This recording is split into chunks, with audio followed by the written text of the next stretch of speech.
thing is to take everything with a grain of salt. We do a report every month that's called a market liquidity report. Our one for August will be up at the end of this week. It's at realestate.fiu.edu. You can find it. And what we simply do there is we look at what percent of properties that are listed for sale transact. Okay, which is, we have all these listings, but are they selling?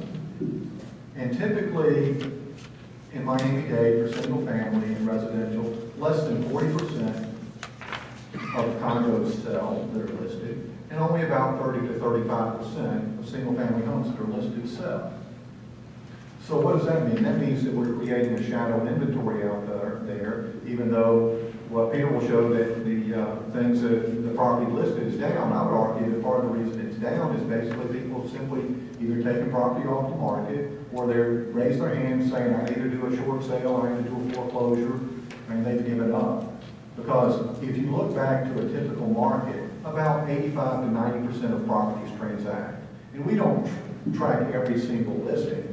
We use aggregate data. It would be cumbersome to do anything else. But that means to me that basically I don't really look at days and months of inventory anymore. I don't really look at listing the sales price, because how do we calculate that? It's the last list price, not the first one. It's the last one. So yeah, we sold it at 95% after we dropped about 35%. So what does that tell me? Because the reason is because everything doesn't sell. So those numbers are no longer as active as they used to be. So there's a tremendous shadow inventory out there. We don't know what it is. That's the question. On the foreclosure side, if I look at the foreclosure number, and this is the last thing, and then I'll talk about some buyers, and I look in August, in condominiums, we sold 572 REO properties in Miami-Dade. In July, 504. So basically around, let's say, over the year, about 500 a month. Okay, 500 times 12 is 6,000. 240,000. Where did all those units go? Because I can only document that 6,000 of them have been sold through the MLS. So is everybody buying in foreclosure? I know some of the lenders are actually have a strategy where they want at the auction investors to buy it, because that documents their deficiency judgment that they can actually then go and either try and secure or prosecute the deficiency judgment. Because basically the fair market, if they buy it in at that price, that's the price. So I think some of them are letting them go, and I've talked to a number of lenders, and they say it's close. We know we get paid within 48 hours, we get cash money, we don't have to own it. That's worth X amount of money to us. So a lot of product is being sold at these auctions that historically would not sell at auction, that would be bought by the lenders through the foreclosure process. The last little thing that we've looked at is we look at a little ratio called the new list pending filings versus closed sales.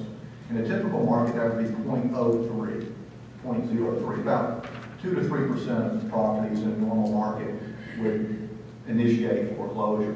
We still, in certain parts of South Florida, have that number approaching 1.0, which is 100%, which is for everything that's sold today. The same number went in and started foreclosure in certain markets. So I looked at it as something's going to happen to those properties. I'm not saying they're all going to go into foreclosure, but that's a sign of distress. It's gotten better in the spring after the moratorium for all. It got a little worse, but we're not. These aren't just all in Homestead or someplace where we had a lot of excess building and inventory. We're talking about some of the zip codes that you and I would consider higher end zip codes. So when I look at the market, everybody goes, is there a double dip? And I'm going, well, I think we're still, a double dip would mean that we're going up. We went up. I don't think we've gone up in pricing yet. I think that whatever you've seen is a change in the mix of what's being sold. And I think that if you look, I'm not saying we're going to drop, but I'm not saying we're going to go back anytime soon. And I think that's the message. The last issue on the data side, if we look at it, is we look at those houses that don't sell, that are listed that don't sell, and they basically are listed at about a 30% premium to what the market clearing price is. So you still have people out there that have a property worth $300,000, they list at $400,000. It's not going to sell, because what you guys know is that you're going to see what did similar properties actually sell for. Okay, and anyone, even if they're an individual working with a competent real estate agent is going to do the same thing. But for some reason, we still have this idea that if you just wait long enough, somebody from China is going to come over here and pay for it. Because we've seen a lot of international investors. And part of the reason we've done this, my last thing, is that if you're in the Eurozone, it's the cheapest to buy Miami real estate in over a decade. Over a decade. So for what you would have paid in 1999, you can buy this. It's the same price today in euros. That's a staggering. If you earn money, if your assets are in euros, Miami's on sale. The same way in certain parts of Latin America, in Brazil, even in Canada, with parity with the dollar. Part of what's driving our market is the fact that the dollar is devalued over the last couple of years, and it's made a lot of foreign investors coming in here, and we might go, why are you paying that? And they're going, well, in euro terms, it's down 65%. It's not down 30%. It's down 60% from the peak.